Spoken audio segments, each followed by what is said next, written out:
And John said, who is going to introduce Dennis Cook? John decided let me to choose one of the introduction. I made my decision to do this one instead of the previous one. And I know that I realized I made a mistake. Because everything I wanted to say about Dennis Cook was said by John. But I was very prepared, so I prepared 6 slides just in case.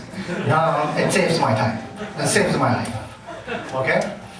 So here we go. I talk about 4 questions. So I'm going to ask it, and I'm going to answer it. So I made a total of 6 slides, which needs 1 hour. So Dennis, you can save your talk. The first question is, where was he from? At one time, John asked me, so where is Dennis from? I said, from China. John said, George Box once said, every model is wrong, some models are useful. I realized that I got the point, so I asked my big brother, that's academic brother, Chris Natasha. He showed me this picture. That's a Rudolph Cook. Okay? So MT is Montana. But I checked the English word, the other one. It's not in dictionary. I looked online, no pronunciation. But I know that there's one person here came from this place. That's Dennis Cook. I know that there's one person here pronounced this one perfectly. That's John Stefka. The reason I believe John Stefka's pronunciation because I don't trust his design. Okay, now come to our second question. What he was doing at the age of 16? I asked Abide, you know what Dennis was doing at the age of 16? Abide said, Shangrong. I don't know. But I do know that at the age of 16, he didn't have any advisor. I said, who needs an advisor at the age of 16? We know everything. So here is what Dennis doing when he was at 16. Self-educated, self-studied to doing RCB at the Latin Square in an experimental station. I know here everybody knows RCB and Latin Square except one person, that's Abude Mentero. The next thing is, third question is about Cook's distance. So I try to tell you guys a story about Cook's distance, but Dennis already said that story. So what I do is that I ask my big brother again, Chris Natasha, send me this picture. That's a Cook's distance, okay, about health data. Okay, you can see the first country is USA, and all other countries are very small, influential.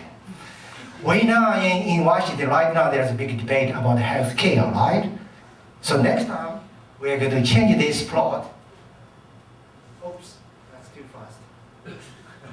So like this one. Can I get this one? Oh, too fast. Well, that's okay. I try to make this one either this longer or the other way around. But that's the Cook's distance. The last question is that everybody wants to know, especially students, how does Dennis write papers? That's a great question. Depends on who answered it. His longtime colleague Sandy Weisberger answered it this way. Dennis does not just write the papers, he starts new fields of inquiry. So that's interesting. So I modified Chris Natasha's result with mine. So here you go, you can see population genetics, that's the early 70s. Then the regression graphics, regressions, influential, and experiment design, and go on. You can see the time. The important thing is not name of this area. The time, every 5 years, he's changing his area. And I know some of them he starts like influential, local influential, dimension reduction, and envelope models. Today he talked about it. So here we go. Dennis Cook, the 2012 Bradley Lecture.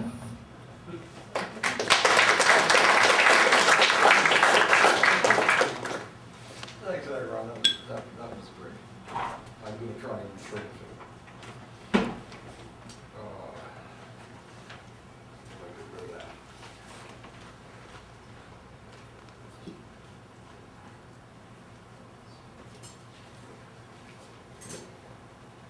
The topic for my Bradley lecture is the dimensions of statistics.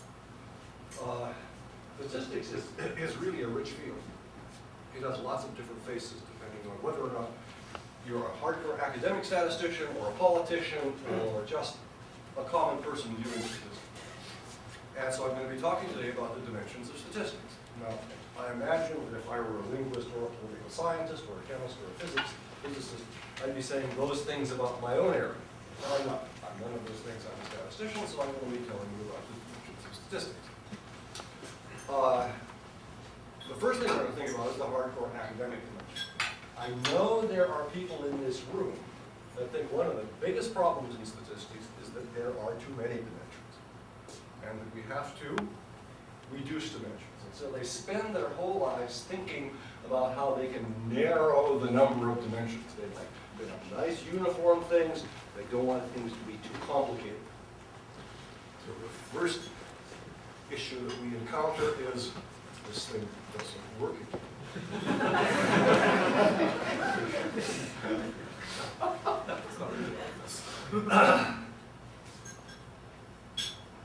Okay, too many dimensions.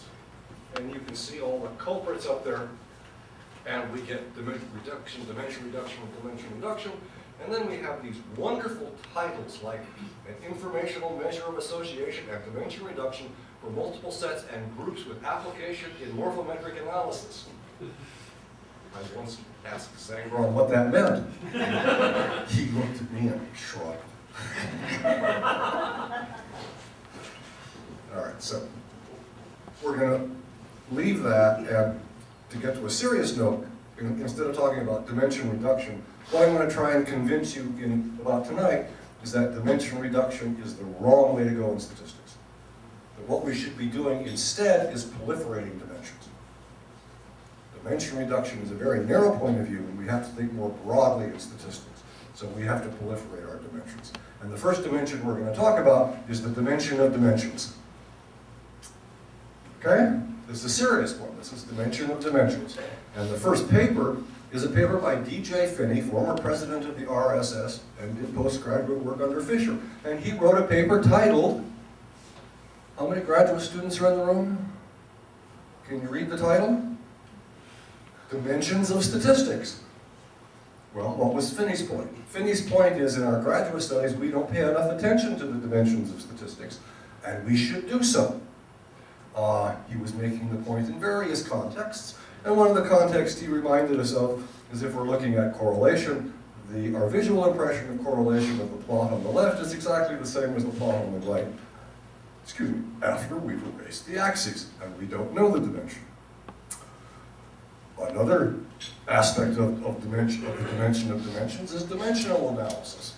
Dimensional analysis. Here's a paper, Simplifying Regression Models Using Dimensional Analysis.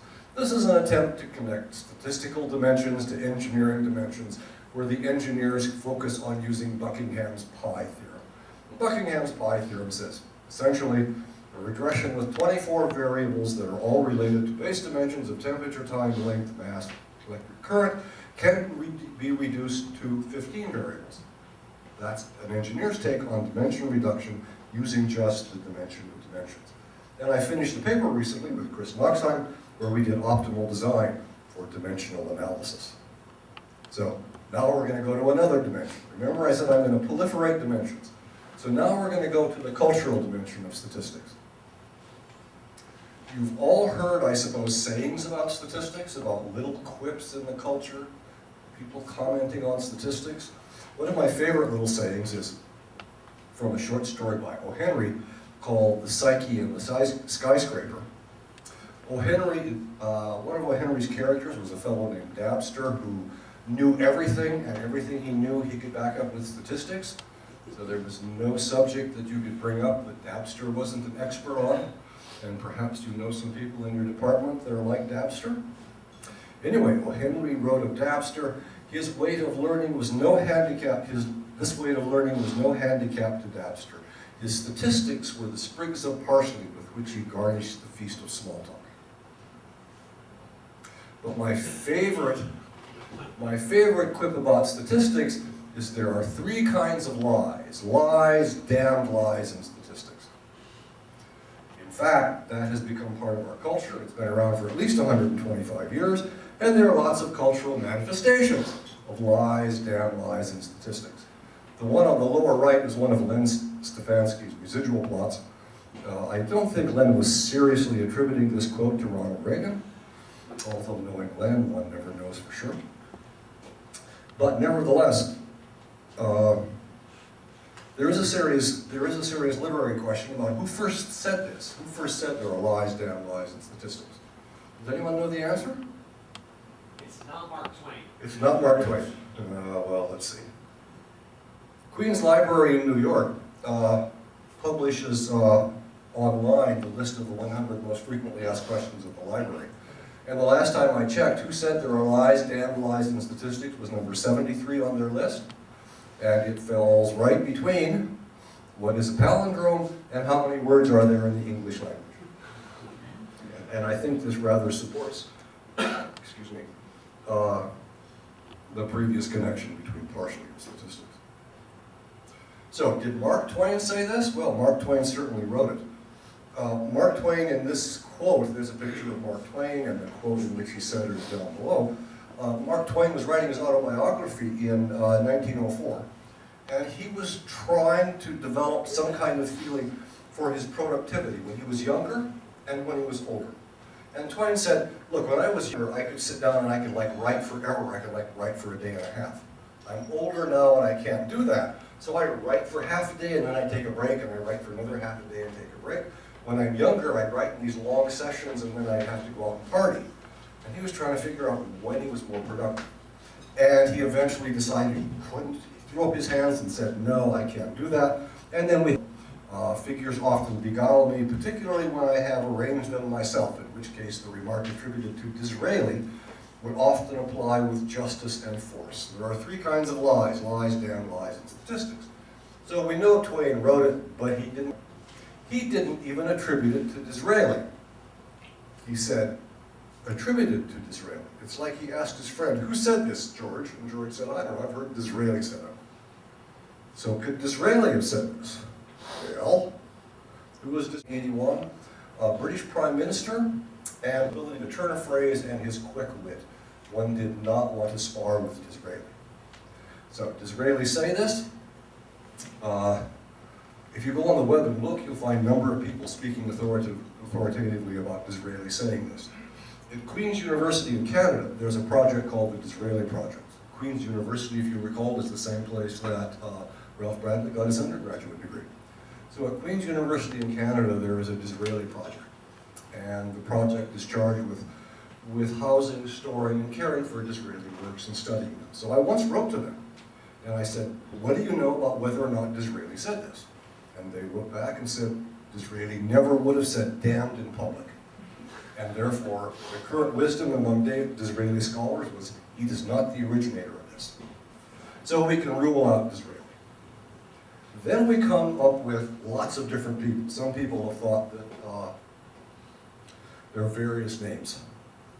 Another possibility is Leonard Henry Courtney, 1832 to 1818.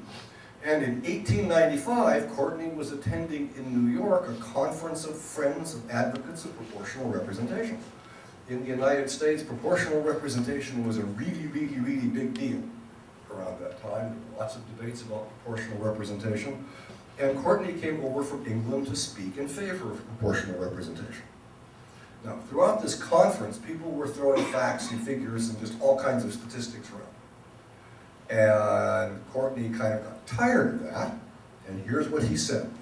After all, facts are facts, and although many may quote one to another with a chuckle the words of the wise statement, lies, damned lies, and statistics, there are still some easy figures the simplest must understand and the astutest cannot wriggle out of. So Courtney is saying that he has the answer.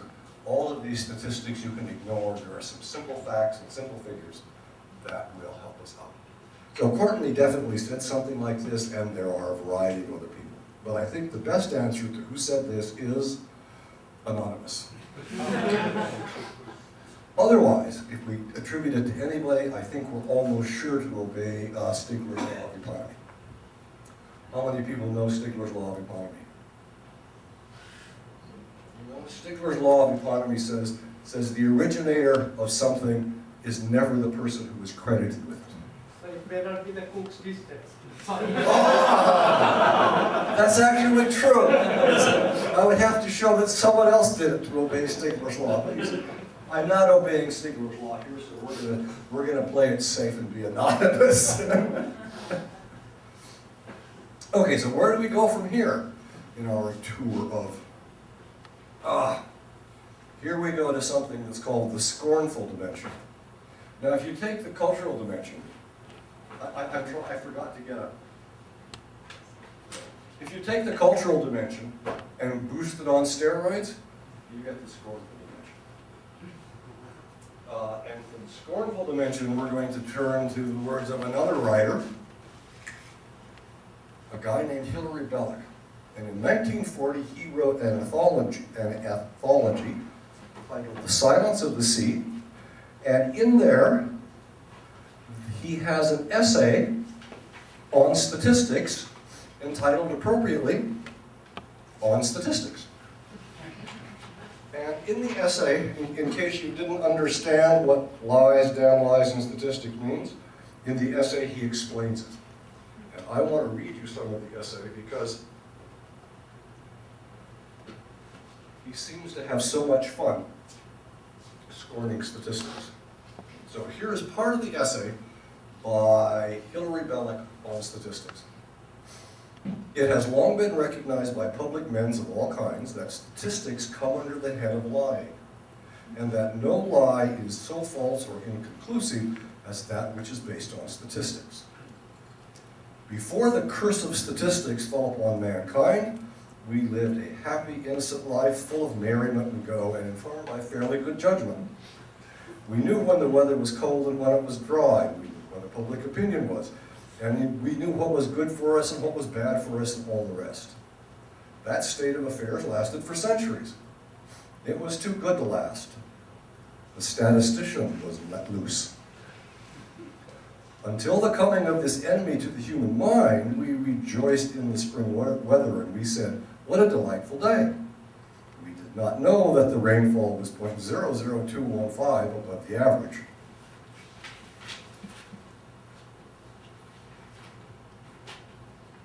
We knew when we were oppressed by taxation, and we knew when the oppression had become intolerable, and having sound general instincts in the matter, we could correct the evil. But once it was proved to us that the total national income, only half or whatever it is, was really subject to taxation, we persuaded ourselves that it was all right. Yes, even when we had to give up the car. Statistics are the triumph of the quantitative method, and the quantitative method is the victory of sterility and death. The sane, unspoiled mind comes to truth by integration and says, you see a tree and say, that is an elm. The diseased statistical mind comes to the leaves and measures the shape thereof, working by differentials. Is there a remedy for this plague? Yes, there are two remedies mercifully provided. The first remedy is the extinction of statistics by their own excess. A new batch of them perpetually wipes out the last batch. The double analysis kills the single analysis. The triple analysis kills the double. Until at last, a sufficiency of statistics comes very near to common sense. But the second remedy is much the best. When our mechanical civilization, if civilization can still be called, shall die the sudden death to which it is so industriously preparing, statistics will die with it, and so shall we. So that's Hilaire Belloc writing in 1940, well, sometime just before 1940 in the anthology Silence of the Sea that was published in 1940. Okay, so that's it for the scornful dimension. Where do we go next? The consulting dimension. Consulting is a big deal at Georgia. A lot of people are doing consulting. You know, two great people running the consulting clinic or the consulting show. How many graduate students spend time doing consulting? A few? I have to admit that for years and years and years, I spent a lot of time doing consulting. And the most fun, and sometimes the most satisfaction has actually come from my consulting. So what I want to tell you about is one of my favorite consulting experiences, one of my favorite consulting successes. This starts when I was asked to journey north to the east coast of Hudson's Bay, to a town named Eskimo Point. Now, snow geese molt around Eskimo Point, and they have their flyway that runs from Eskimo Point on the west coast of Hudson's Bay down through the United States, through Louisiana and Texas, and the Canadians and the US both have a vested interest in monitoring the snow goose population. Well, one of the things they were doing to study this population was they were conducting aerial surveys, counting snow geese. So they were flying around counting the snow geese, and they were having a problem that their counts were very, very erratic, and they couldn't seem to get them settled down. So they called me and asked me to come up and take a look at their survey technology. I said, well, I'm not sure what I can offer. Why don't you first send me all your plans and everything you're doing, and I'll take a look at them in my office. So I did. I thought it looked like a good design. It was standard transect surveys they were flying. And I said, I don't know what I can offer. And they were rather insistent. They said, we've tried all that stuff. We need a statistician to come up overseas. So I like traveling, and I like going up to, I thought it would be fun to go up. This is very near the Arctic Circle, go around the tree line. So I thought it would be fun to go up and spend a couple of weeks with them. So I did. And oh, there's some pictures of snow geese. That's a picture of Eskimo Point as I was flying into it. I took that picture when I was there. And that's the whole of the community.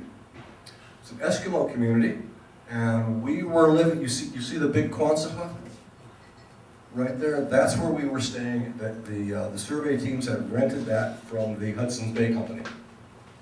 So we were all staying in that Quonset hut. So we got there, and that's the plane we were flying. The first day after we got there, I sat down with the project manager, and we went through everything that I'd seen in my office. And I still couldn't find anything wrong. So the next day, I said, well, can I go up with the survey team? And they said, sure, you can go up with the survey team. So the next day, I flew up with the survey team in that plane. And there were 4 people in the plane. There was a pilot in the front left. There was an observer, the front right, looking out the right side of the plane, counting snow geese. There was an observer to my left, behind the pilot, looking out the left side of the plane, counting snow geese. And there was me in the back right. So we took off, and I was having a great time. I really enjoy this kind of thing. I was having a wonderful time. We were flying around, and I was enjoying myself, looking around, but I kept wondering, what am I supposed to be doing here? I'm having a great time, but am I earning my keep? And we'd been flying for about an hour. And I looked at the fellow in front of me that was supposed to be counting, and from the back, it looked like his head was going.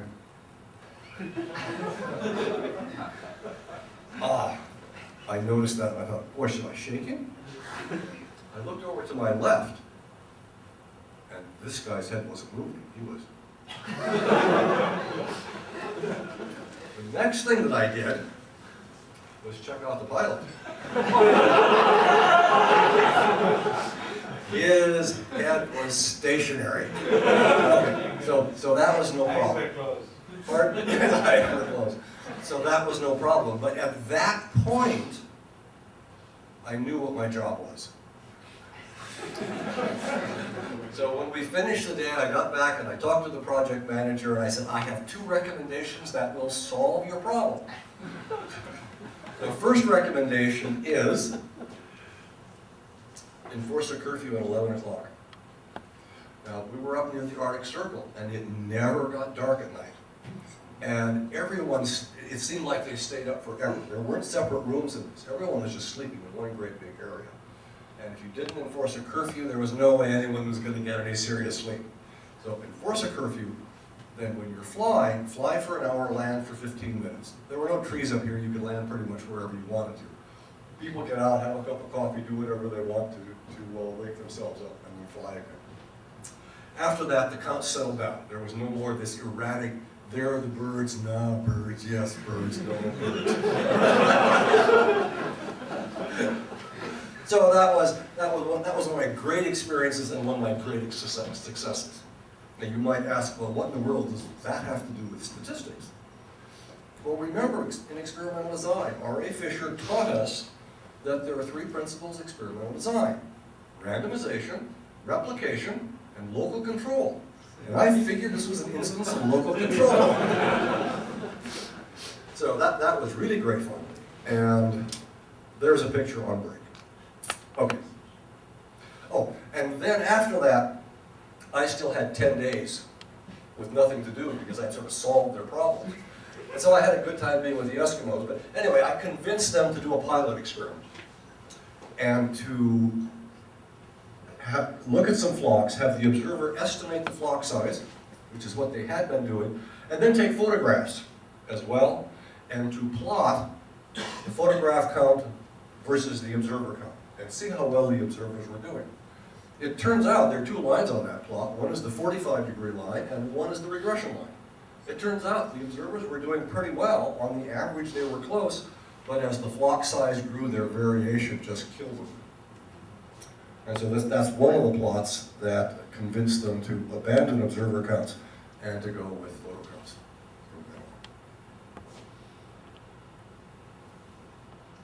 The next dimension is the personal dimension. Now this one is a bit more serious.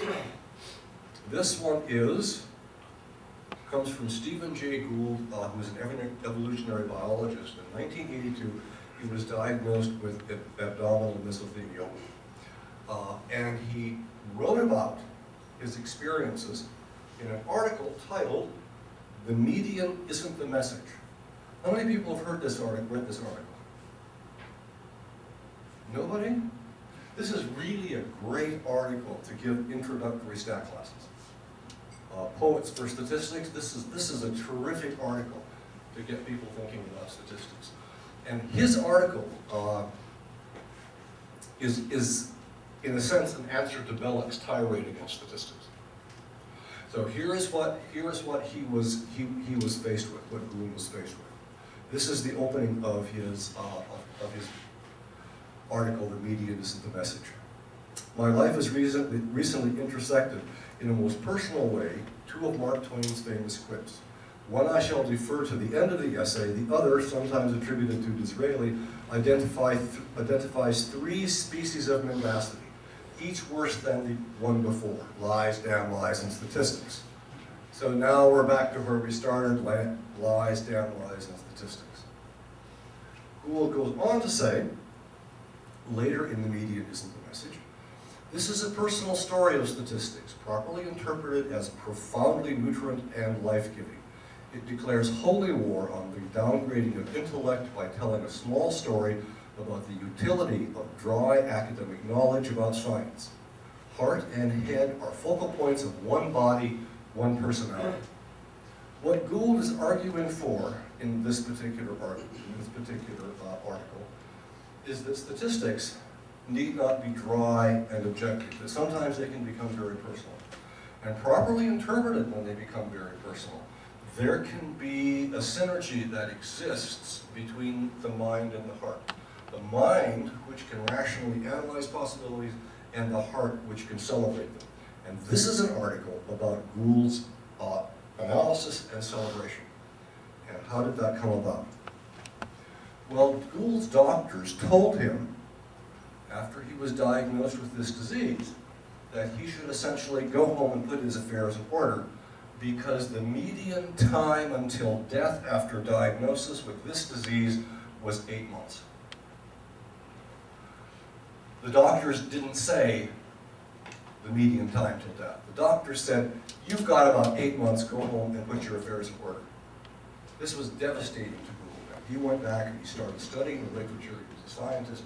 He started working on this, and he discovered that the doctors got the 8 months. That's the median of the distribution. But he also discovered that there is an extremely long right tail. While the median is in fact 8 months until death, some people live a very, very long time. And Gould found promise in that message. That's what lifted his spirits, and in fact, he lived for 20 years after diagnosis. There is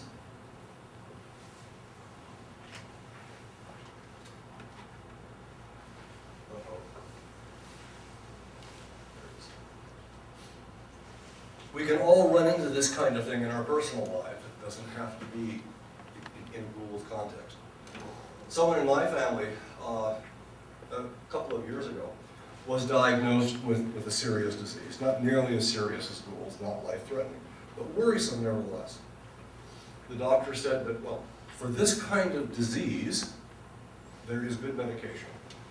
And he prescribed the medication and said, you should take this medication and be sure and read everything that comes in the box. Doctors always admonish you to read everything that comes in the box, all the instructions. I'm not sure they actually know what's there.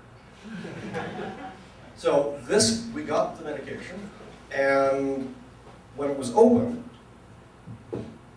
we found, among other things, a little wadded up sheet of paper in the box. And as you open this sheet of paper,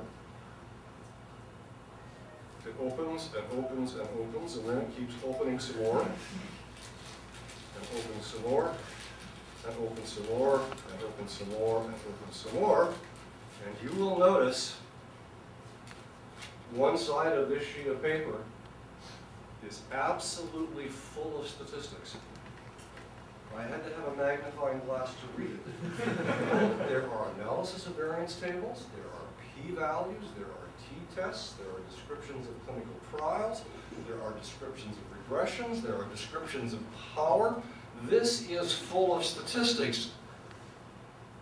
I wonder, why did they put this in there? Is it an FDA requirement? Nope, it's not. They don't have to put this kind of detail as an FDA requirement. So when we think of this in Gould's context, we should ask ourselves, how many of our students would be able to read this and take a positive reinforcing message from it? Would we be able to do that? Are these statistics just dry and uninteresting? Perhaps to us, but not for the person with the disease. Okay, so that's my little venture into seriousness. Now we come to, the last dimension. And I have saved the best for last, the romantic dimension. Now I imagine if all the professors in class could collect everything that their students ever said about statistics, romantic would not be on the list. But nevertheless, I'm going to claim there is a romantic dimension to statistics. And as evidence of that, I'm going to offer O. Henry's short story, Handbook of Hymen. Hymen is the Greek god of marriage, and there's a picture of a statue of Hymen that I pulled off the web. You can see at the base of the statue it says Hymen. So Hymen is the Greek god of marriage. Now, O. Henry's story begins, there's a picture of O. Henry, William Sidney Porter, 1862 to 1910. He wrote The Gift of the Magi and many other popular stories. And that's a picture of the stamp that's going to be issued by the U.S. Postal Service in honor of his 150th anniversary. So our story begins in the Bitterroot Mountains of Montana. You see the Bitterroot Mountains are right on the Montana-Idaho border, and that's the map, and on the right you see a picture of the mountains. It's very rugged country. I've been there. It's extremely rugged country. Our story opens with two prospectors looking for gold in the Bitterroot Mountains. Now, it turns out that they were trapped in the mountains for the winter by a sudden and unexpectedly heavy snowfall. They simply couldn't get down the mountains. So they had to resign themselves to spending the winter in the Bitterroot Mountains. Fortunately, our prospectors found a cabin that they could live in for the winter, a cabin that had been abandoned, and there being plenty of game around, they were in no trouble, they were in no danger of starving. They were going to be able to last out the winter just fine. So they occupied the cabin, plenty of game, and they settled in for the long winter. Well, it didn't take very long before our two prospectors discovered each to be a most annoying roommate. They were on each other's nerves. They could not live together in this cabin. So in order to make the best out of a bad situation, they divided the cabin down the middle. You have one side, you have the other. They divided all the utensils down the middle. They divided everything down the middle so they could stay on their own side of the cabin and hopefully not be annoying to the other person. Well, it turns out that the cabin, which was fairly well equipped, came with 2 books. One was a book of poetry, and one was a book of statistics. The book of poetry was definitely by Omar Khayyam, or as O. Henry put it, Omar K.M. And the other was a statistics book. I'm not sure if that's actually the book that was there, but I suppose it could. Okay, so we have a book of poetry and a book of statistics. Well, they divided the books, and not having anything else to do on the long winter days, they curled up on their bunks and they read their books over and over and over again, until by the end of the winter, they became fairly reputable poet and a pretty decent statistician.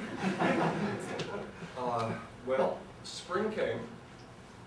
They resumed their hunt for gold, and in short order, they struck it rich. And they took their newfound wealth, they went down the mountain to a town on the Salmon River.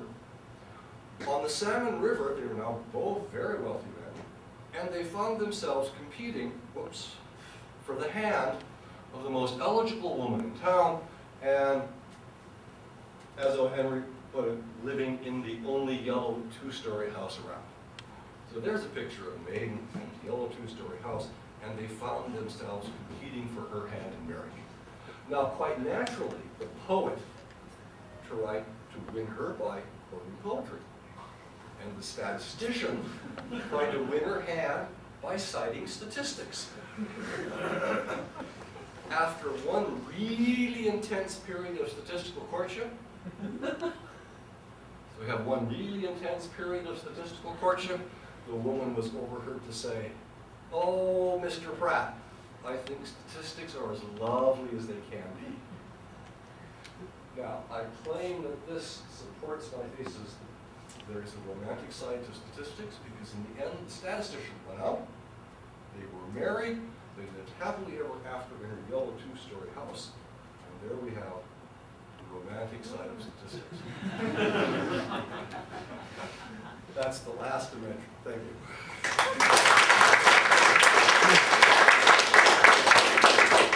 You have comments or questions? You have interesting stories to share?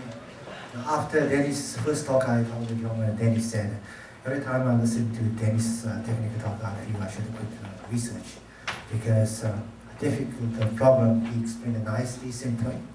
After tonight, after the talk, I think I should quit the statistics, because we should not lie with those numbers. But we have to lie for our students, right? So they can get a degree. Okay, any other comments? If you like, you can. I told you there wouldn't be any comments. Okay, so that's all for tonight, and thanks to all one more time.